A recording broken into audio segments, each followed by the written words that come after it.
They called her a liar. A fraud. Just an old black woman in a military jacket. But what they didn't know was that she was a decorated lieutenant colonel, honored by the U.S. Army and on her way to a national ceremony. Humiliated at the airport, stripped of her seat, and laughed at by strangers, she quietly took the economy seat offered out of pity. But then, someone recognized her. And what happened mid-flight turned a moment of shame into a national reckoning. The early morning of July 4th at Hartsfield-Jackson Atlanta International Airport was a chaotic tapestry of humanity.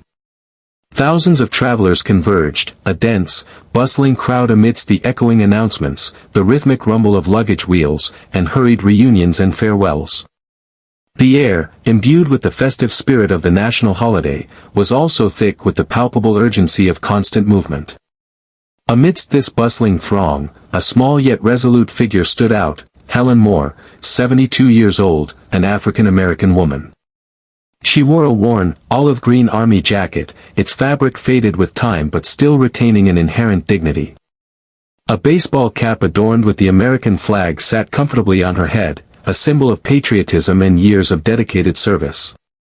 She pulled a small, equally aged suitcase, containing the essentials for a momentous journey, an invitation from the U.S. military itself, to attend a grand Independence Day event in Washington, D.C. A profound honor for someone who had dedicated her youth and strength to her nation. Helen, with the seasoned awareness of a military veteran, knew the drill.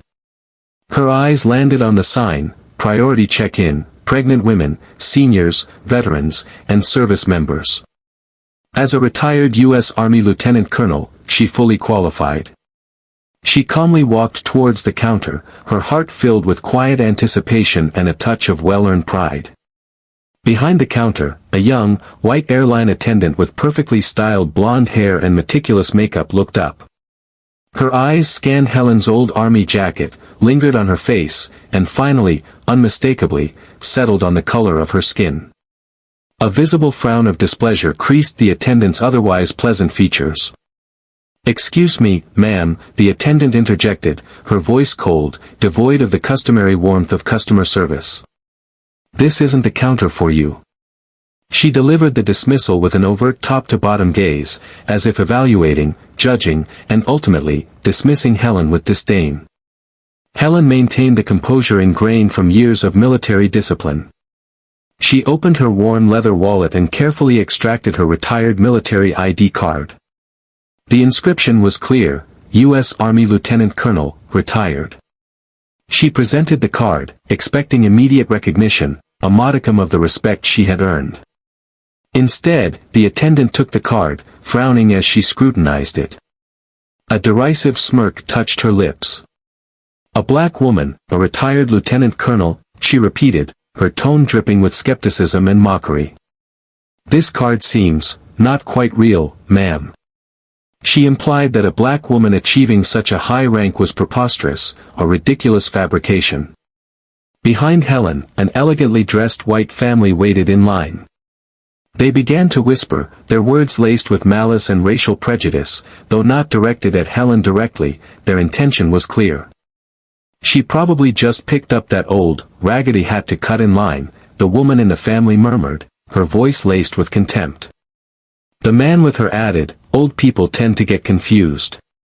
Who'd believe that kind of paperwork?" A young daughter from the family, with a look of disgust, pouted, "Why do old people even fly? She should just go to a nursing home." The whispered words pricked at Helen. She had endured far worse on battlefields, but these dismissive, disrespectful comments carried a different weight. It wasn't just ignorance, it was a denial of her entire life of service, simply because of her skin color and age. Yet, she maintained her remarkable calm. She knew the truth of her card. "Please, young lady," Helen said, her voice still calm, patient. "Please verify it thoroughly. My card is authentic. All the information is correct." She tried to explain, to find a spark of reason in the attendant's prejudiced gaze. But the attendant's patience had worn thin, or perhaps, her irritation at being challenged had reached its peak. She sighed audibly, her face showing clear annoyance. Without a word, she gestured to a nearby airport security guard. The guard, a young, tall man, immediately approached. His face was impassive, professional, but his quick glance at Helen betrayed a subtle judgment. Helen knew she was being perceived as a troublemaker, an inconvenience on this busy holiday. Even with the guard's approach, Helen didn't lose her composure. She stood tall, though her frame was no longer as robust as it once was, the aura of a commander still emanated from her. She looked directly at the attendant and the guard, her voice clear and strong, reaffirming her place. "I flew medevac helicopters in Iraq," she stated, her voice slightly hoarse but firm. "I commanded a company, taking young soldiers into and out of the most dangerous areas. I served this country with my blood and tears. I have a right to stand here. I have a right to this priority." Each word was living proof, a fragment of her life, a declaration of sacrifice and dedication.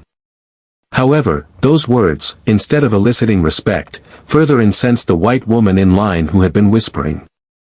She stepped out of line, her face flushed with anger. "Don't make up stories. Don't you dare impersonate someone," she yelled, her voice shrill, drawing the attention of those nearby.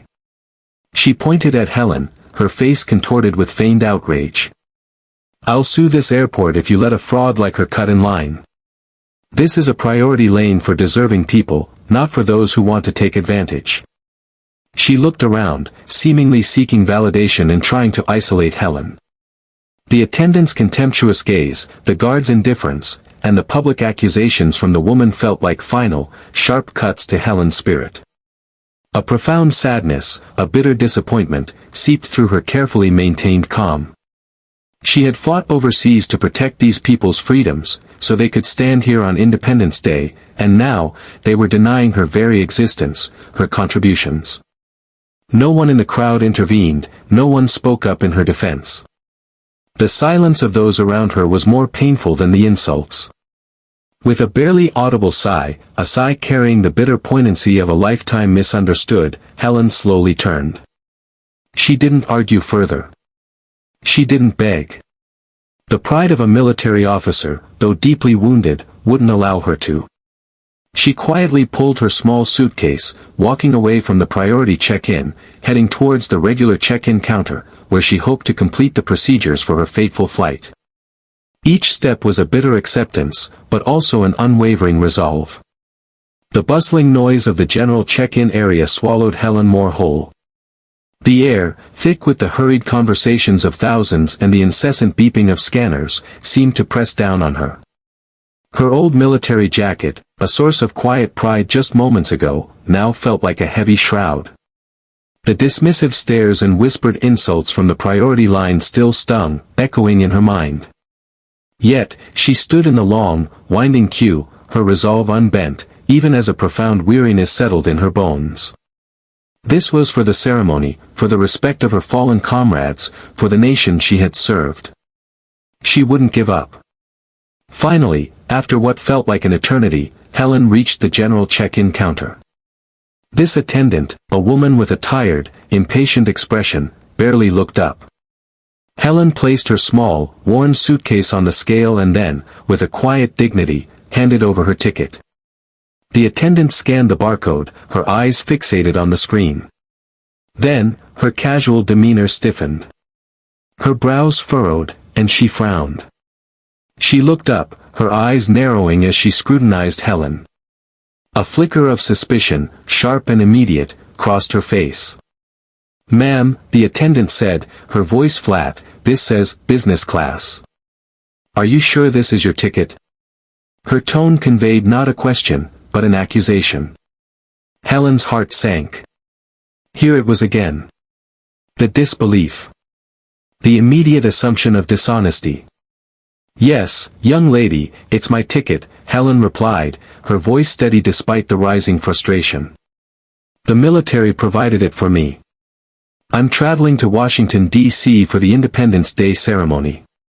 She hoped the mention of the military, of the national event, would lend credibility to her words. But the attendant merely scoffed, a short, dismissive sound that conveyed deep skepticism. Her gaze swept over Helen's simple, worn clothing, her modest suitcase, her dark skin. The image didn't fit the business class ticket in her hand. In her mind, a black woman of Helen's appearance couldn't possibly possess such a luxury legitimately. "Listen, ma'am, I've been doing this job a long time," the attendant said, her voice dripping with an air of superiority. "People try all sorts of things to get a free upgrade. This ticket, it looks suspiciously like someone stole it, or maybe counterfeited it. I can't just let you through on this." She leaned forward slightly, as if imparting a great truth. "Business class tickets are very expensive. Do you really expect me to believe someone like you just has one?" Helen felt a surge of indignity so strong it almost choked her. "Like me?" she echoed, her voice barely above a whisper, laced with a pain that was becoming almost unbearable. "I earned this ticket. I served this country for decades. The military provided this as an honor." Her voice gained a slight tremor, a ripple of the deep anger she was desperately trying to suppress. "Honored or not, this ticket isn't going to fly," the attendant retorted, her patience completely gone.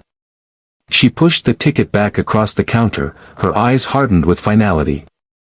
"I'm not processing this. You're not approved for a business class seat." A bitter knot formed in Helen's stomach. This wasn't just an isolated incident, it was a pattern. From the priority check-in to this very counter, her identity, her service, her very worth were being systematically denied, chipped away piece by piece, all because of preconceived notions about who she was. Just then, a man's voice boomed from behind Helen, cutting through the general din of the terminal. He was a middle-aged white man, impeccably dressed in an expensive suit, holding a sleek briefcase. He had clearly been listening, perhaps with a smirk, to the entire exchange. "Excuse me," the man called out, his voice loud and confident, drawing the attention of other passengers in line. "I heard what happened. Look, I'll solve your problem, ma'am." He addressed the attendant, a knowing smirk playing on his lips. "Let her swap tickets with me. I'll take her business class seat, and she can have my economy ticket. And don't worry, I'll tip you handsomely for your flexibility." He winked conspiratorially at the attendant, implying a bribe, a mutual benefit from this blatant act of fraud. He saw an opportunity, a cheap upgrade, courtesy of an old black woman's misfortune, and a chance to display his false generosity while lining the attendant's pocket. Helen's breath hitched. Her anger, which had been simmering, now boiled over into a silent, searing rage. It wasn't just the offer, it was the sheer arrogance, the assumption that her dignity, her earned privilege, could be bought and sold, swapped like a piece of merchandise, for a tip. It was the ultimate insult, reducing her to an object of charity, or worse, a pawn in a cheap transaction. She wanted to scream, to rail against the injustice, to remind them all of the true meaning of honor and service. But as she looked around, her eyes met no sympathetic glances. The other passengers in line simply stared, some with vague curiosity, others with thinly veiled impatience. No one spoke up. No one defended her. The silence of the crowd was a heavy weight, an unspoken endorsement of the degradation she was enduring. The attendant's face lit up. A wide, triumphant smile spread across her face. This was a win-win for her. She got a hefty tip, avoided conflict with a troublesome passenger, and upheld her prejudiced assumptions. She looked at Helen, her eyes shining with smug satisfaction. "Well, ma'am," the attendant purred, her voice dripping with false sweetness, a stark contrast to her earlier harshness. "There's your solution. So, what'll it be? You want to get on the plane in economy, or do you want to be escorted out of the airport right now, with no flight at all?" She delivered the ultimatum with a triumphant gleam in her eyes, knowing she had Helen cornered.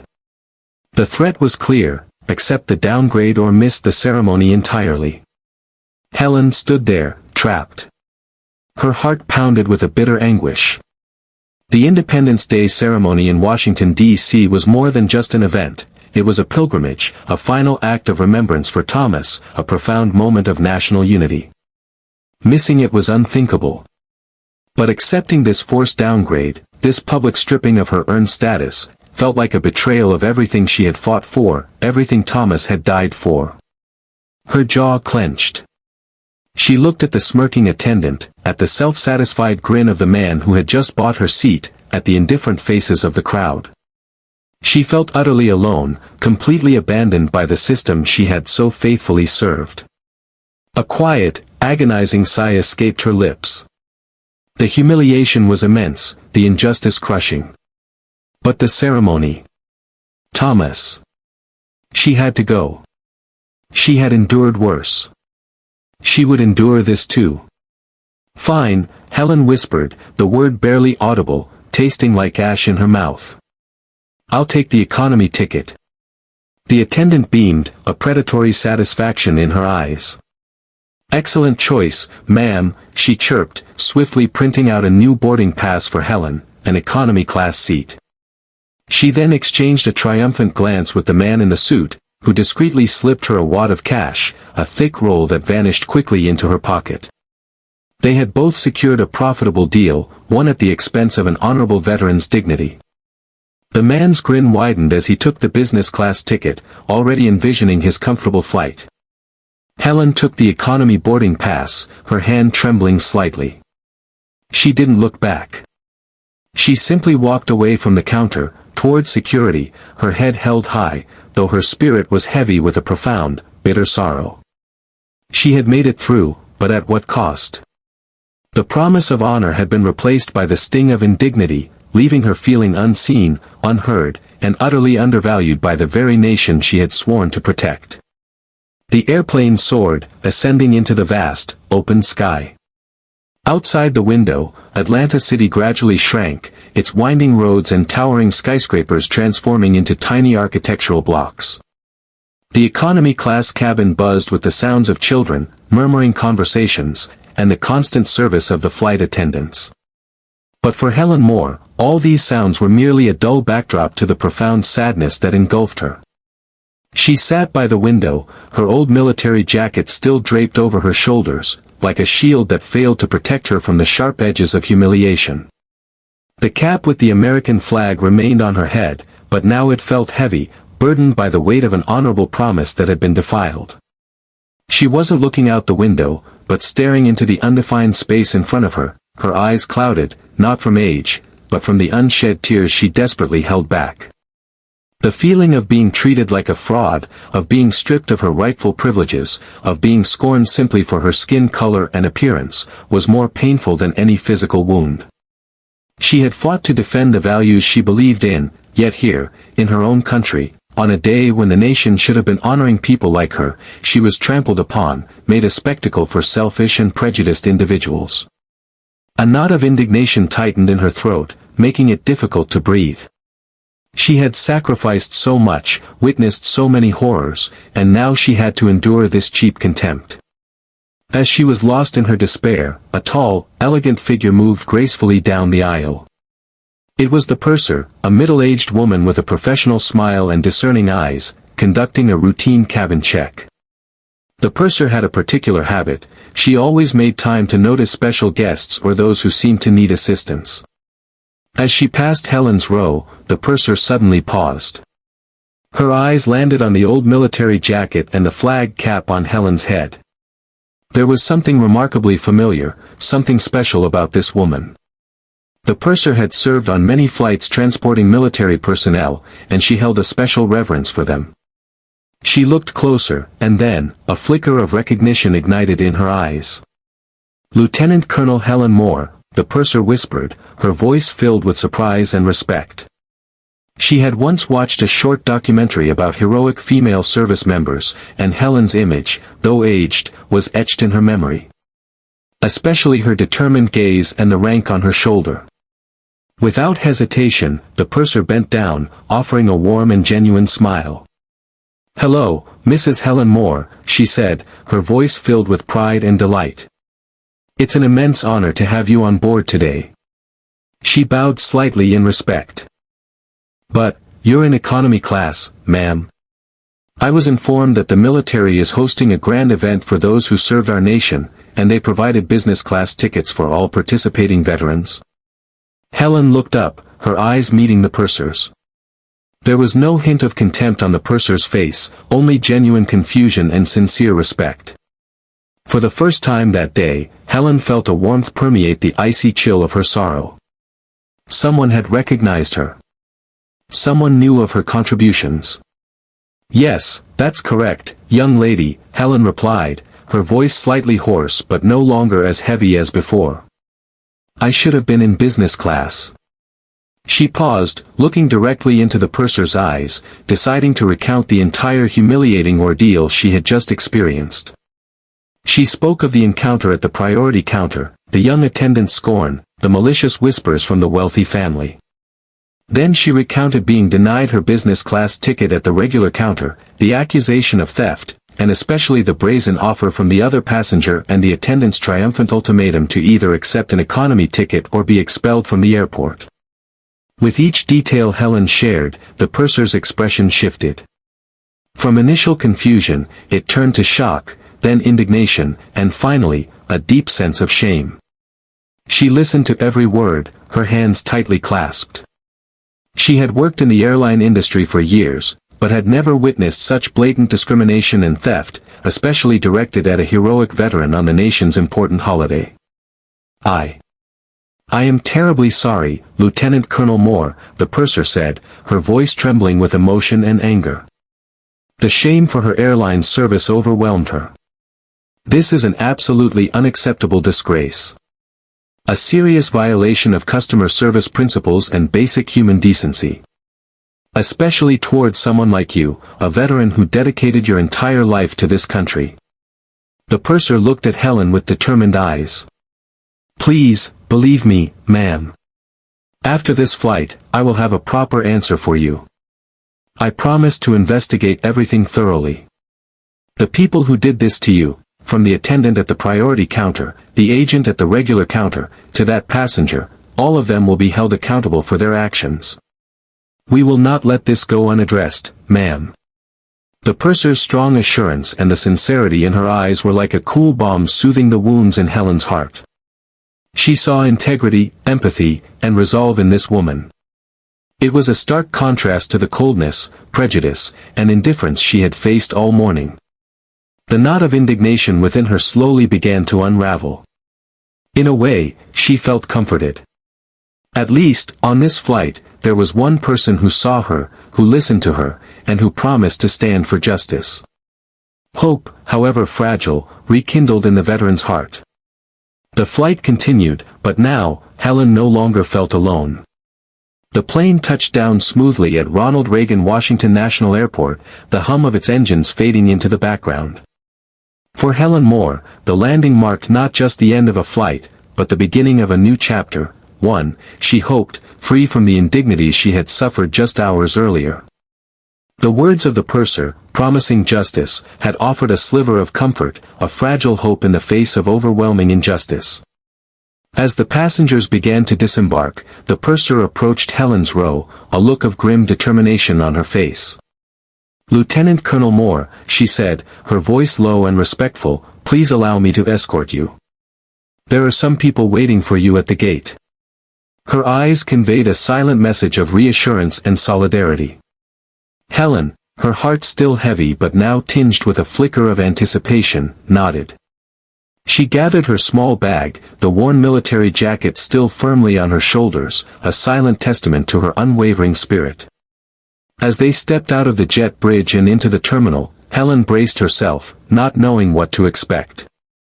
What greeted her was a sight that instantly commanded attention.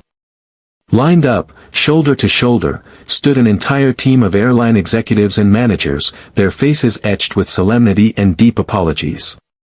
At the forefront was the airline director, a man whose tailored suit and grave expression bespoke his authority and the gravity of the situation. The atmosphere was thick with a palpable tension, a stark contrast to the dismissive indifference Helen had faced in Atlanta. The director stepped forward, his eyes meeting Helen's with profound regret.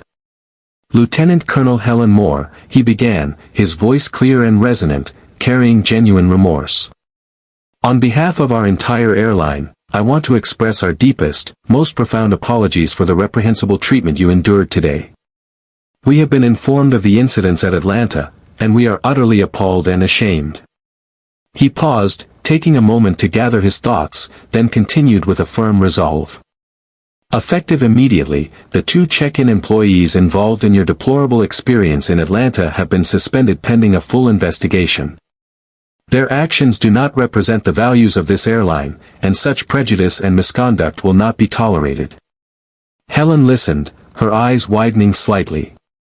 The speed and decisiveness of the airline's response were remarkable. It was a vindication, a recognition of the wrong she had suffered. But the director wasn't finished.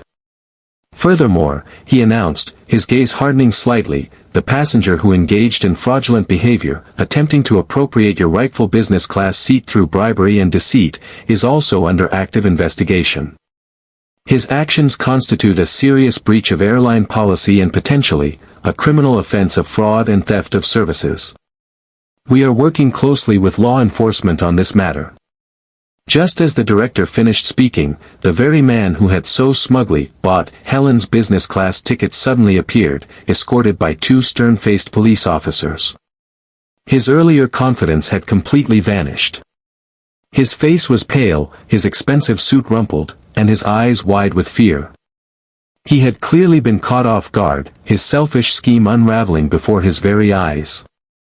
Seeing Helen, he rushed forward, his hands outstretched in a desperate, last-ditch effort to salvage his reputation and escape the consequences. "Oh, Ms. Moore. Please, wait," he pleaded, his voice cracking. "I am so sorry. It was a terrible mistake. I'll compensate you. I'll pay for everything. Whatever you want. Just please, don't press charges." He was no longer the arrogant, entitled businessman, he was a desperate man facing ruin. But it was too late. Before he could reach Helen, the police officers moved swiftly, blocking his path. One officer produced a set of handcuffs, while the other began to read him his rights, their voices firm and authoritative. The man's pleas turned into a desperate, wailing protest as he was taken into custody, dragged away while still sobbing profusely, his cries echoing in the sterile airport terminal. The image of his public downfall was a stark, fitting end to his moment of hubris. Helen watched the scene unfold, a profound sense of quiet satisfaction settling over her. The bitterness that had gnawed at her for hours began to recede, replaced by a surge of relief and a renewed belief in justice. She had faced prejudice and exploitation, but in the end, truth and integrity had prevailed. The airline director, seeing the conclusion of the public spectacle, turned back to Helen, his expression once again grave but respectful. "Lieutenant Colonel Moore," he reiterated, "we deeply regret the pain you experienced. Your service to our country is invaluable, and it should always be met with the highest honor and respect. We are committed to ensuring that such an incident never happens again." Helen looked around, at the apologetic faces of the airline management, at the stern justice being meted out to her tormentors, and at the purser standing proudly by her side. A soft, genuine smile finally touched her lips, a smile of peace and contentment. She had endured the worst of human prejudice, but she had also witnessed the best of human decency and accountability. She felt truly comforted, knowing that despite the ugliness she had encountered, there were still many good, upright people in the world. Her journey to Washington, D.C. would now, finally, be one of honor, not humiliation. Thank you so much for listening. If you have any thoughts or opinions about this story, feel free to leave a comment below, I'd love to hear what you think. And if you enjoyed it, don't forget to give it a like and subscribe to our channel to support us. Your support means the world, thank you again.